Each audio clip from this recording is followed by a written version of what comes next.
क्यों नहीं है? प्रॉफिट बेटा, प्रॉफिट। एकता, हमारे देश में 100 अलग अलग तरह की फसलें उगाई जाती हैं।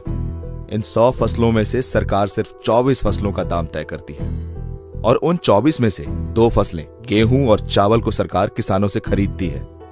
गेहूं और चावल के दाम गांव में एक सर्वे टीम को भेजकर किया जाता है। सर्वे टीम किसान से उनकी खेती की लागत के बारे में जानकारी लेती है।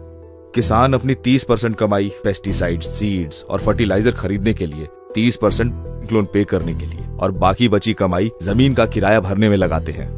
किसानों की इस लागत के आधार पर सरकार भाव तय नहीं करती, बल्कि कंज्यूमर की जेब की क्षमता के अनुसार भाव तय किया जाता है। सरकार के इस निर्णय से किसानों को बहुत बड़ा नुकसान होता है और बाकी के 22 फसलों का भाव लोकल ट्रेडर्स तय करते हैं। जब मार्केट में उन 22 फसलों की डिमांड ज्यादा होती है, तब उन्हें गोडाउन में रोक दिया जाता है। डिमांड दोगुनी होने पर ट्रेडर्स उसका फायदा उठाकर फसलों को मनमाने दाम पर बेचते हैं। ट्रेडर्स की इन हरकतों से किसानों को उनकी फसलों का सही दाम नहीं मिल पाता।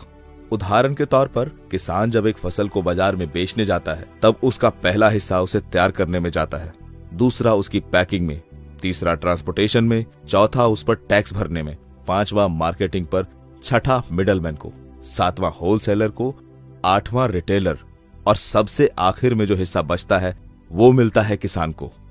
इस नुकसान से बचने के लिए अगर सारे किसान मिलकर अपनी फसलों को सीधे कंज्यूमर को बेचे तो उन्हें सिर्फ पैकिंग, ट्रांसपोर्टेशन का खर्च होगा।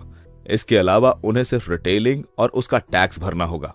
इस प्रोसेस में पहले 90% के मुकाबले 50% ही किसान का खर्च होगा और बाकी का 50% किसान को मिल जाएगा।